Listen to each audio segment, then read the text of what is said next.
여러분 안녕하세요. 행복한 노후를 준비하는 금태연구소의 박종현입니다. 자, 여러분 주말 잘 보내고 계시죠? 현재 시각 11월 10일 오후 3시 47분을 막 지나가고 있습니다. 그 날씨가 한동안 엄청 추웠다가 조금 날씨가 다시 조금 이렇게 풀렸다고 해야 되나? 풀렸다는 표현은 봄에 쓰는 표현 같은데 어쨌든 조금 날씨가 좀 기온이 올라온 것 같은데 이제 가을이 얼마 남지 않았으니까 여러분 이 좋은 계절 잘 즐기시길 바라겠고요. 사실 이제 최근에 제가 약간 좀 현타 같은 게 왔어요. 이게 이제 요즘 날씨도 좋은데 이렇게 방구석에 앉아가지고 영상 찍고 막 이러려고 하니까 이게 제가 처음에는 되게 가볍게 이제 한 주 동안 어차피 저는 시장을 보는 사람이니까 이제 내가 공부하고 조금 이렇게 느끼는 점을 일기 형식으로 이렇게 작성해서 뭐 이렇게 좀 기록에 남겨야겠다. 이제 이런 게 없으면 강제성이 없으면 또 안 하니까. 근데 이게 그러다 보니까 어느 순간 이제 많은 분들이 조금씩 챙겨봐 주시고 이러다 보니 약간 막 숙제 같은 게 저한테는 돼버린 것 같아요. 그리고 사실 제가 예전에 애널리스트 할 때도 이제 매주 막 그 보고서를 써야 된다는 스트레스도 상당히 심했어서 어떻게 보면은 애널리스트 그만두고 뭐 이 펀드 매니저 쪽으로 옮긴 것도 이제 매주 숙제하는 거 너무 지겨워. 제가 애널리스트를 12년 넘게 했거든요. 그 12년 동안 거의 저한테는 불금도 없고 뭐 주말에도 항상 보고서를 이제 마무리해야 된다는 그 부담감 때문에 제대로 주말을 쉬어 본 적이 사실 별로 없었거든요. 그래서 그런 게 막 싫어가지고 이제 애널리스트 더 못하겠다 이제 이래서 뭐 그것도 하나 제가 이제 이직을 하게 된 이유 중에 하나가 됐는데 이제 뭐 그렇게 보고서 안 쓰다가 너무 또 보고서 안 쓰고 하니까 시장을 너무 안 보고 공부 안 하는 것 같아서 이게 보고서를 쓰긴 그렇고 유튜브라도 하면서 좀 이렇게 개인 공부를 해야겠다라고 시작한 게 사실은 이제 제 유튜브 채널인데 이제 그것도 이제 벌써 제가 한 3, 4년 됐나 봐요. 그래서 약간 요즘에 좀 현타가 와가지고 막 생각을 하다가 처음에는 이거를 그럼 유료로 바꿔야 되나? 내가 그냥 공짜로 이렇게 하는 것도 나한테 너무 동기부여가 안 되는 그런 부분도 있고. 근데 그렇다고 해서 이거를 또 유료로 바꾸면 정말 돈 받고 해야 되는 거라 뭐 정말로 뭐 정말 열심히 하고 여러분들에게 도움이 돼야 될 것 같은데 그러면 또 저한테는 또 족쇄일 것 같고 그러면 이거 어떻게 해야 되나 하다가 그냥 초심으로 돌아가서 그냥 진짜 뭐 일주일에 한 번 정도 그냥 가볍게 이제 시장에 대한 가벼운 생각 그다음에 지금 뭐가 좀 고민거리인 것 같다 뭐 이런 정도를 얘기하는 식으로 가는 게 맞겠다라는 생각이 들었어요. 그래서 뭐 앞에 원래는 또 막 그 초반에 오프닝 그 멘트도 놓고 막 이랬는데 모르겠습니다. 제가 또 마음이 다시 또 막 열심히 하고 싶은 마음이 생기면 그럴 수 있겠는데 그냥 막 하려고 그냥 가볍게 해야지 그래야 오래 하지 이게 막 너무 제가 여기에 시간과 정성을 들이면 오래 못 하겠더라고요. 그래서 조금 이제 편하게 방송을 하려 하니까 여러분들도 그냥 편하게 막 너무 박정현 박사가 뭐 무슨 얘기 하는지 막 궁금하다 이런 것보다 그냥 여러분 오며 가며 그냥 일요일 날 저녁 내진 뭐 월요일 아침에 출퇴근하시면서 그냥 뭐 여러분들이 킬링 타임 용으로 때로는 잠 안 올 때 약간 듣는 그런 용으로 여러분 가볍게 좀 들어주시면 좋겠습니다. 저도 좀 앞으로 좀 가벼운 마음으로 방송하겠다라는 말씀을 좀 드리겠고요. 오늘 좀 사설이 좀 길었는데 하여튼 시장은 뭐 참 지난주에 또 뭐 어마어마한 이벤트들이 좀 있었잖아요. 그래서 뭐 결과적으로 금융시장은 바랬던 것 같아요. 이제 사실 제가 이제 지난주에 그 11월 월간 포트폴리오 얘기를 하면서는 내심 솔직히 저는 트럼프가 안 됐으면 하는 마음이 좀 있었나 봐. 그러니까 이게 그러니까 한국 사람 입장에서는 트럼프가 별로 그렇게 썩 모르겠습니다. 미국인 말고는 그렇게 트럼프가 이렇게 자국 경제에는 우호적일 것 같지가 않아서 저도 마음속에 그냥 트럼프가 안 됐으면 하는 마음이 좀 있었나 봐요. 그래서 또 마침 이제 여론조사 결과가 해리스가 단기적으로 좀 지지율이 좀 올라오길래 이거 혹시나 뒤집혀질 수 있나?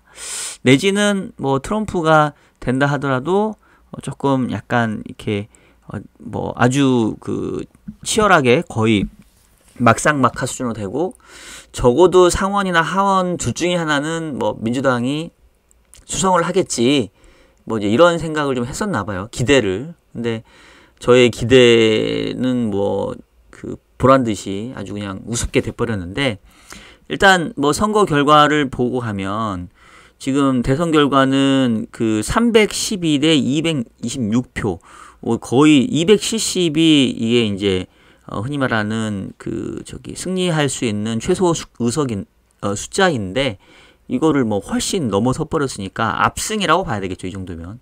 그리고 전체 이 투표 건수도 훨씬 이제 트럼프가 많았고 그래서 대선 결과는 뭐 트럼프의 압승이었다라고 볼 수 있겠고 뭐 사실 해리스가 약간 전략적으로 좀 미스했던 것 같기도 한 게 해리스의 정책이 뭔지 잘 별로 기억이 안 나는 그냥 이제 트럼프가 민주주의를 좀 파괴하고 뭐 워낙 트럼프가 말을 세게 하고 약간 이제 그 여성 혐오적인 그냥 남성 위주의 백인 남성 우월주의 형태의 그런 이미지와 그 멘트를 많이 하다 보니까 이제 그런 감정적인 거에 대한 반감에 호소했던 게 이제 해리스의 전략이었던 것 같은데 이제 결과적으로 실패를 한 것 같고 트럼프의 정책은 이제 뭐 너무 확실했잖아요. 그러니까 그러니까 미국을 위한 자국을 위한 그다음에 이제 친기업 정책, 규제 완화 그리고 또 뭐 비트코인과 같은 가상화폐 그리고 이제 관세를 통해서 다른 나라들로 하여금 미국의 부를 극대화하는 이제 어떻게 보면은 정책의 노선이 좀 명확했기 때문에 미국인들 입장에서는 뭐 민주주의 파괴하고 뭐 얘가 무슨 범죄 이력이 있고 없고 뭐 이런 거 떠나서 그냥 뭐 우리 잘 살게 해주는 게 제일 좋지 뭐 이런 식의 의사결정을 하지 않았나라는 생각이 좀 들고요. 그래서 이제 제가 너무 순진한 생각했다 뭐 이제 반성하는 거고요. 그다음에 이제 상원 결과도 이제 나왔죠. 그 상원이 원래는 민주당이 다수당을 차지하고 있었는데 이제 뒤집어졌습니다. 그래서 52대 46으로 지금 이제 이 공화당이 장을 했고 아직 하원이 결정은 안 났어요. 근데 현재 213대 205석이고 218석이 이제 그 과반을 넘어가는 숫자인데 이제 5석밖에 안 남은. 그래서 아마 하원은 그 투표 결과 나오는데 시간이 좀 더 걸린다 하더라고요. 한 일주일 정도 더 걸릴 수 있는데 지금 얘도 제가 봤을 때는 뭐 거의 지금 205대 213인데 지금 남아있는 의석수가 그 몇 개 남았냐? 지금 뭐 한 열 몇 개인가 남은 것 같은데 여기서 뭐 과반을 차지하면서 민주당이 역전을 하는 거는 상당히 좀 현실적으로 어렵지 않나. 이제 그렇게 보면 요번 그 대선과 상하원 선거는 이른바 이 공화당이 대통령과 상하원을 모두 앞서는 레드 스윕 또 레드 웨이브의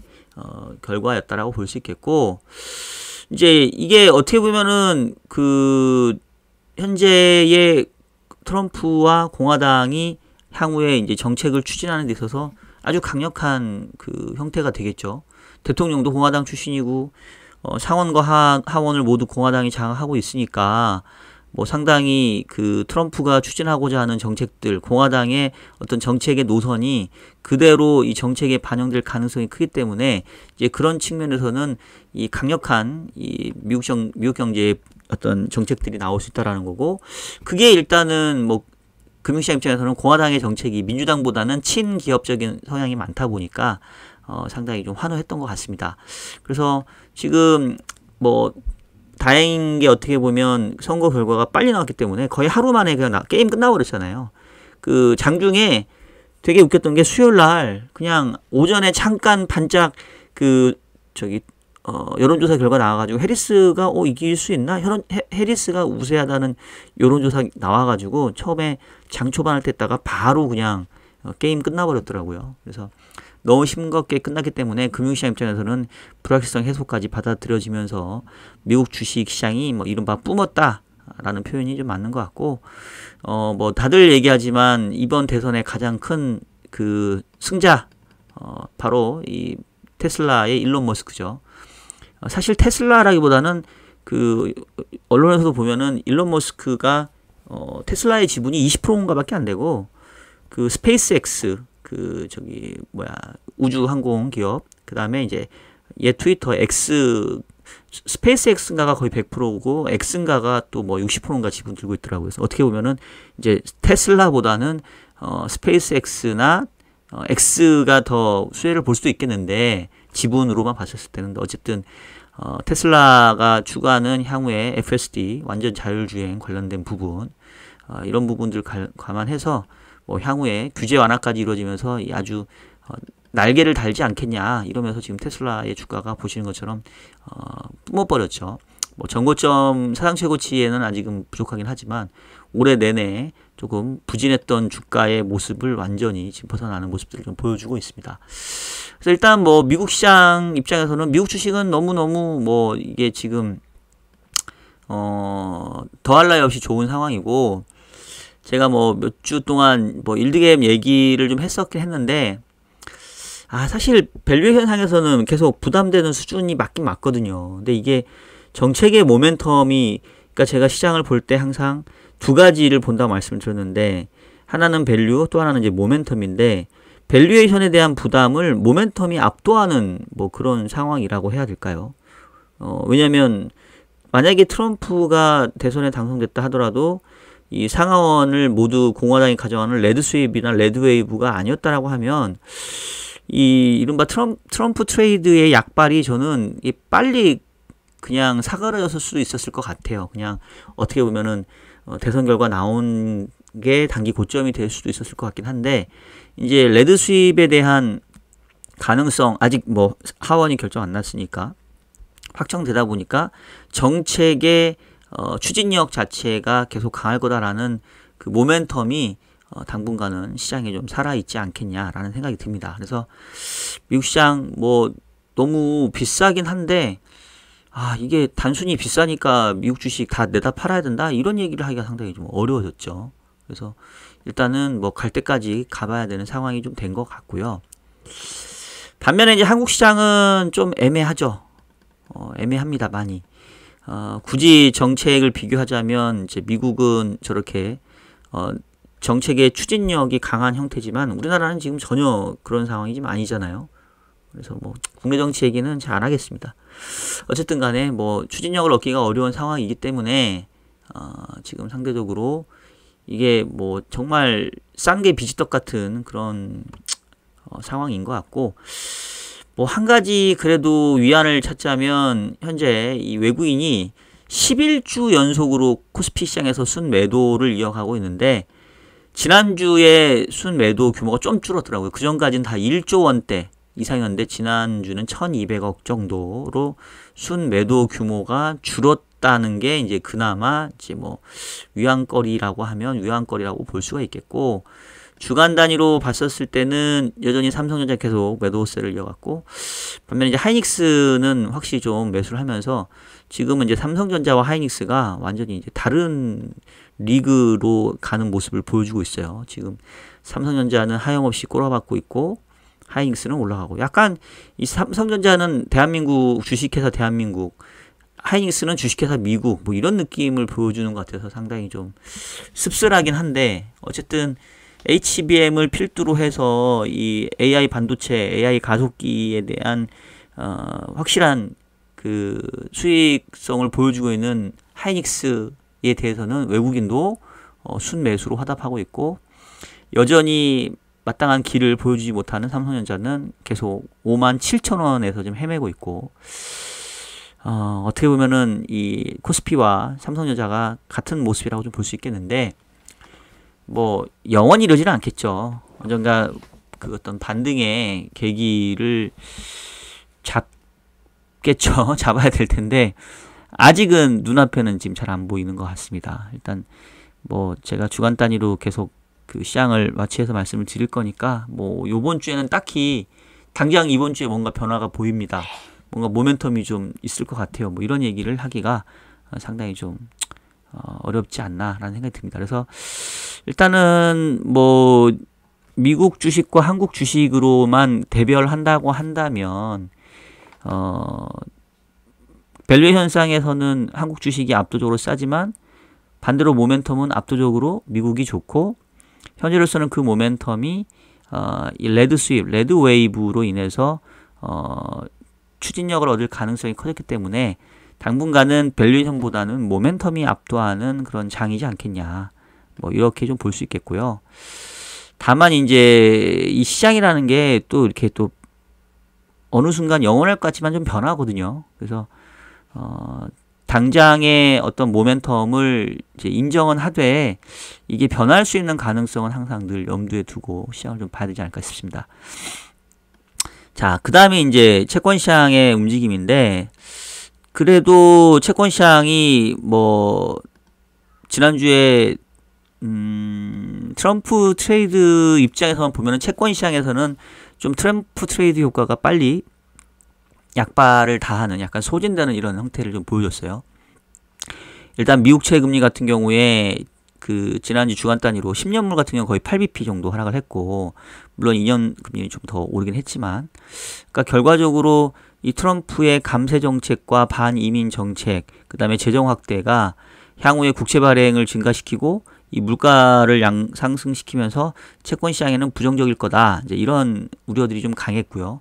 그로 인해서 이제 결국 금리 인하도 횟수가 좀 줄어드는 거 아니냐. 이제 그런 그 우려들이 좀 많이 있었는데 결과적으로 봤었을 때는 그 얘기가 틀린 얘기는 아니죠. 틀린 얘기는 아닌데 그래서 지금 12월 FMC에서 현재 25bp 추가 금리 인하의 기대가 11월 같은 경우는 지난주 같은 경우는 거의 99%였거든요. 금리 인하 이전에. 근데 지금 12월 18일 있는 FOMC에서는 금리 인하 확률이 한 65%밖에 안 됩니다. 그러니까 상대적으로 좀 반신반의하는 거죠. 왜냐하면 사실 뭐 최근에 주식시장이나 최근에 이 경기 지표를 봤었을 때 굳이 금리 인하 할 필요 있어? 라는 생각이 드는 데다가 주식시장도 사상 최고치 3대 지수가 모두 지금 기록하고 있고 거기다가 이제 트럼프의 정책이 향후에 인플레이션을 야기할 수 있다라고 한다면 좀 조심스러워질 수밖에 없죠.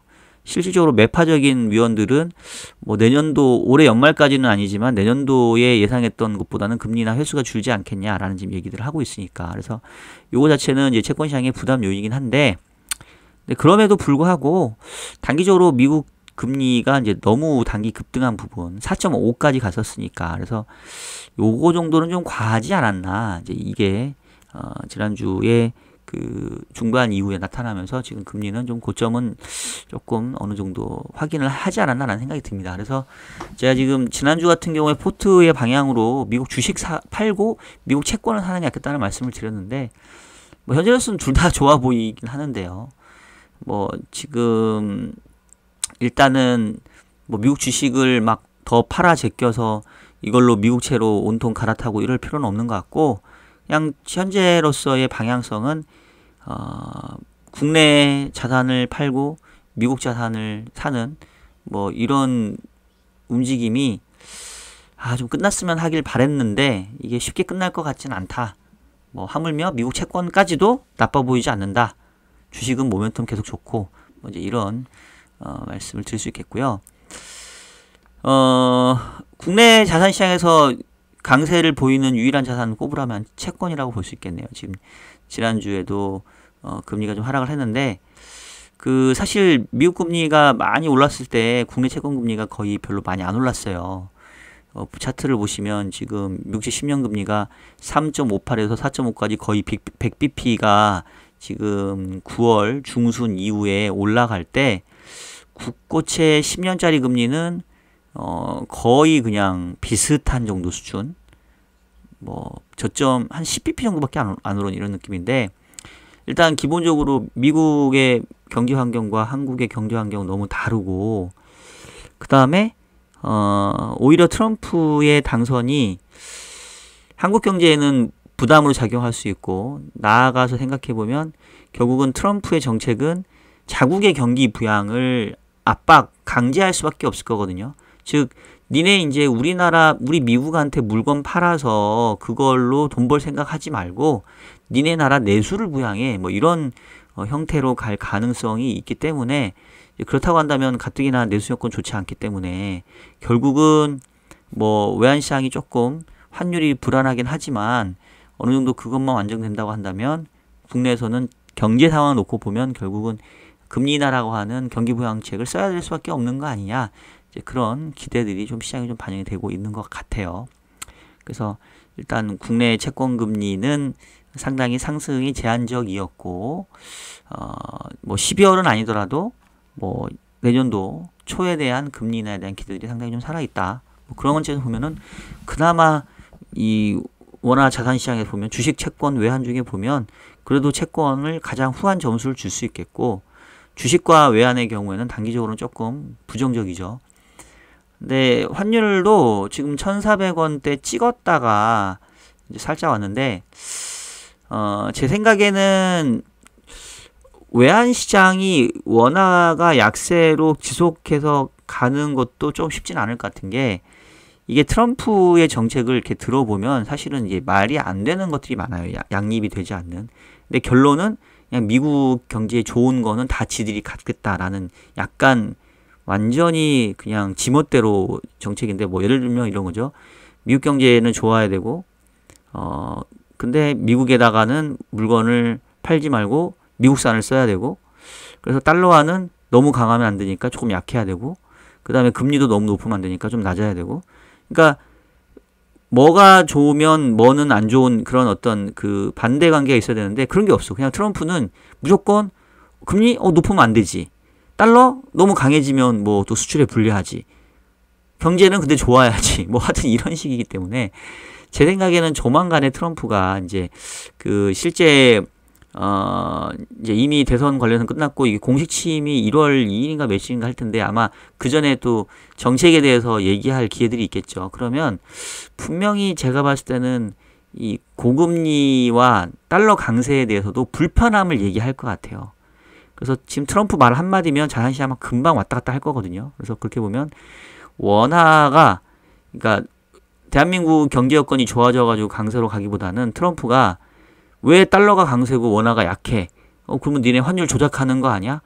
니네 수출 더 하려고 이러지? 뭐 이런 말도 안 되는 그런 그걸로 인해서 저는 환율도 급격하게 변화할 수 있는 가능성이 좀 있다. 이런 생각이 들어서 너무 막 환율을 위쪽으로 보는 것도 저는 조금 위험하지 않나라는 좀 생각이 듭니다. 자, 하여튼 그래서 뭐 달러화의 강세도 뭐 마냥 가기에는 좀 쉽진 않아 보인다라는 거고요. 그 다음에 뭐 원자재 시장에서는 최근에 뭐 전쟁에 대한 위험들이 중동이 지금 이스라엘하고 하마스하고 또 레바논하고 이게 잘 해결돼 가는 것 같다가도 지금 뉴스 보니까 쿠웨이트가 중재 더 이상 안 하겠다. 니들끼리 알아서 해라. 지겹다. 뭐 이렇게 손 놓는 것 같고, 지금 이제 트럼프는 철저하게 또 이스라엘과 또 레바논, 이란과의 갈등에 있어서 약간 어떤 선의나 이런 것보다는 역시 또 계산기를 두드리면서 어느 쪽이 자기에게 유리하게 작용할 것인지를 따를 거거든요. 근데 여러분 잘 아시는 것처럼 이 미국이라는 나라가 대부분 이 유대인의 자금에 의해서 움직이고 있다 보니까, 그러니까 미국 정치인들이 이스라엘 편을 들 수밖에 없는 게 뭐 막대한 선거 자금들을 다 유대인들이 대고 있는데, 그러니까 이스라엘의 총리가 뭐 미국 대통령한테도 막 뭐라 하고 미국 대통령이나 미국 국무장관 꼼짝도 못 하잖아요. 근데 트럼프도 아마도 뭐 유대에게 자금 돈 받지 않았을까요? 그럼 뭐 이 사람이 어쨌든 기본적으로 이제 이스라엘 편을 들긴 할 건데, 그러면 이게 또 상황이 이게 좀 불확실성이 커질 수도 있어서 어떤 그 부분은 조금 더 좀 지켜봐야 될 것 같긴 한데, 일단은 이제 우리가 뭐 냉정하게 주목할 거는 그냥 유가인데, 유가가 한 70에서 80불 정도에서만 왔다 갔다 하면 사실은 미안한 얘기지만 중동에서 정말 많은 피해자, 사상자들이 속출함에도 불구하고 이 냉혹한 자본시장에서는 그렇게 크게 영향을 주지 않는 변수가 될 것 같아요. 근데 지금은 뭐 딱 그런 정도의 모습을 보여주고 있죠. 그리고 이제 자산군에서 지금 가장 눈에 띄는 게 바로 이제 이 가상화폐, 바로 이제 비트코인과 이제 알트코인인데, 일단 지금 비트코인은 한국 원화 기준으로 지금 사상 최고치를 지금 돌파를 했습니다. 지금 이제 개당 1억 거의 1,000만 원에 지금 이제 육박을 하고 있고, 최근에는 그 비트코인도 비트코인이지만 아마 이제 그 대선 전에 트럼프가 잠깐 그 비트코인을 이른바 그 전략 자산으로, 그러니까 마치 전략 비축류처럼 비축하듯이 비트코인을 미래의 전략 자산으로 지정해서 뭐 정식은 아니더라도 미국 정부가 비트코인을 계속해서 사 모으면서 일정 부분 이거를 계속해서 확대해 나갈 가능성들이 좀 있을 것 같아요. 그러다 보니까 이제 비트코인 입장에서는 뭐 수급상 가뜩이나 공급이 제한이 되어 있는데 수요가 몰릴 거기 때문에 지금 뭐 뿜은 상황이고, 그 지난주 같은 경우는 비트코인보다 상승률이 더 높았던 게 이제 이른바 알트코인, 그 중에서도 대장격이라고 할 수 있는 이더리움 보시면 엄청나게 뿜은 거 보이시죠? 그 다음이 이제 그 솔라나라고 하는 게 이제 3위권 되는 자산인데, 얘도 지금 많이 올랐어요. 지금 얘는 거의 전고점, 지금 거의 사상 최고치 정도 올라가려고 하는.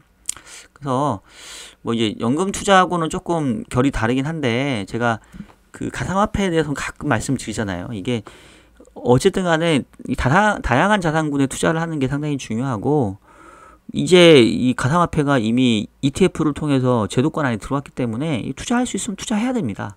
그래서 저도 뭐 나름 친 가상화폐론자라고 하면은 될 수 있는데, 일단 지금 모멘텀은 비트코인뿐 아니라 이 알트코인으로도 상당히 모멘텀이 좀 실리고 있다고 볼 수 있겠고, 직접 투자할 자신 없으면 미국에 비트코인에 투자할 수 있는 종목들 있어요, 여러분. 뭐 코인베이스나 뭐 마이크로 스트래티지나 뭐 이런 것들 보시면 뭐 꼭 코인이 아니더라도 이 코인 관련된 그 배팅을 할 수 있는 그런 수단이 있으니까 뭐 그런 것도 한번 좀 생각을 해보시길 바라겠습니다. 어쨌든 전체적으로 지난주에 이제 대선 결과도 있었고 뭐 FOMC 결과도 있었는데, 일단 결과론적으로는 자산시장, 특히 미국 자산시장에는 우호적인 결과들이었고, 한국 시장에는 사실은 약간 어떻게 보면은 조금 이게 좋은지 나쁜지 사실은 정확하게 지금 판가름이 안 나는. 근데 뭐 그렇다고 해서 뭐 미국 주가가 막 하락하는 것보다는 그래도 어느 정도 올라가 주는 게 뭐 나을 수도 있겠고, 또 이 정치적 불확실성이 빨리 해소된다고 한다면 좋은 영향도 있을 수도 있고, 그다음에 달러화가 혹시나 이제 트럼프가 달러화 강세를 못마땅해 하면서 뭔가 이 달러화 약세를 추진한다고 한다면, 그나마 또 그동안 소외됐던 한국 시장에는 조금 뭐 펀더멘탈 측면, 그 다음에 무역 관련 측면에서는 부정적이지만 좀 괜찮을 수도 있는 거 아니냐, 뭐 매크로 관점에서는 뭐 그런 생각 조금 들었고요. 일단 지금 YTD 기준으로 미국이 다우 16%, S&P 26%, 나스닥 28%인데 코스피 마이너스 3.5, 코스닥 마이너스 14%. 참 올해 너무 처절하네요. 상해나 항생, 니케이도 거의 20% 수준 육박하고 있는데, 하여튼 뭐 상당히 좀 부진하긴 한데, 뭐 이 안에서 또 이제 기회를 찾아야 되니까. 지난주에도 전체적으로 봤었을 때는 역시 조선이나 방산, 뭐 방산은 확실한 어떤 그 모멘텀 있는 종목들이 될 것 같고요. 그다음에 뭐 테슬라 관련된 거 좀 좋았고, 반면에 좀 안 좋았던 게 반도체, 2차 전지 특히나 요 부분들이었는데, 뭐 당분간은 뭔가 좀 이런 흐름이 좀 이어지지 않을까 싶습니다. 자, 요번 주에 눈여겨봐야 될 거, 월요일 날은 재앙군인의 날로 미 국채 시장만 휴장이고요. 주식시장은 열립니다. 미국 시장. 수요일 날 10월 CPI 있는데 별로 변수가 안 될 거예요.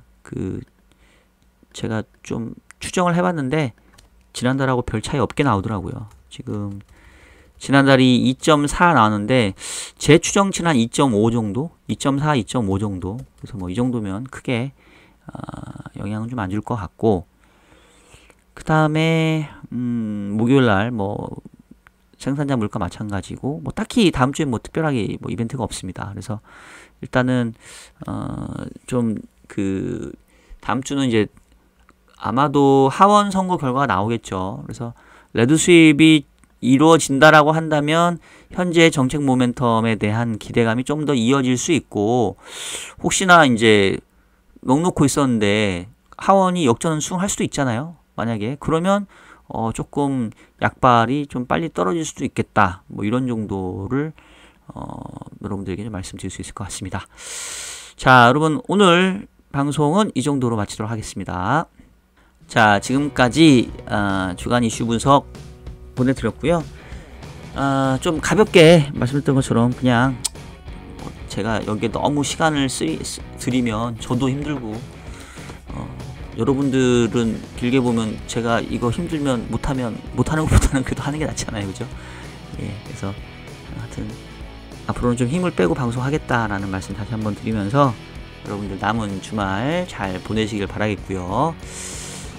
참, 그리고 이번 주에는 수능이 있습니다. 예, 목요일날 수능이 있는데, 사실 저희 집에도 수능을 보는 친구가 한 명 있어요. 두 번째 보는 수능인데, 모든 수능 보는 학생들 좋은 결과 있기를 간절히 바라겠습니다. 자, 그러면